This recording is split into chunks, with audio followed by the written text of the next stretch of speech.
Hello বন্ধুরা, আমার mini ব্লগে তোমাদের ওয়েলকাম। আজকে আমি অফিসের কাজে গিয়েছিলাম গাইঘাটা, আর বাইরের প্রচণ্ড রোদ দেখে বুঝতেই পারছো গরম কীরকম ছিল।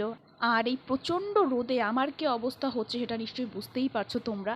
যাই হোক, কাজ শেষে বাড়ি ফেরার পথে রাস্তায় দেখতে পেলাম এই বরফগোলা।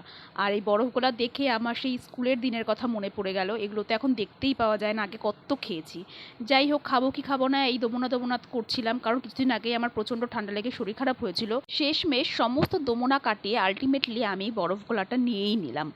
আর যেই না একটা সিপ নিয়েছি, সেই স্কুলের দিনগুলোতে ফিরে গেলাম।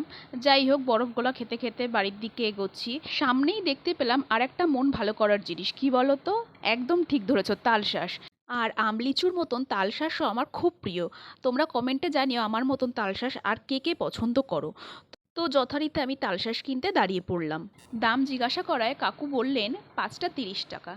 আগে এই তালশাঁস কিনেছি 5টা 10 টাকায়। দিন কত পাল্টে গেছে, তাই না?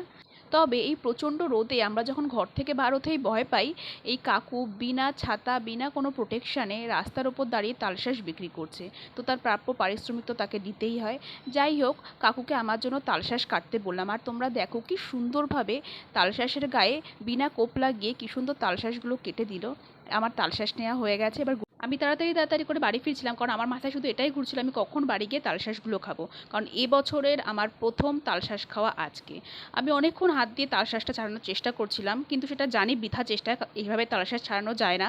তো আলটিমেট ভগবান প্রদত্ত কাটার দিয়ে, মানে আমার দাঁত দিয়ে আমি তালশাঁসটা কামড়ে ভেতরে জলটা খেলাম। আর উফ, অসম্ভব মিষ্টি জলটা ছিল। তো আমি আর কথা বলতে পারছি না, এবার আমি তালশাঁসটা ছাড়িয়ে খাবো। তো that's all for today guys, bye, দেখা হবে অন্য ভিডিওতে।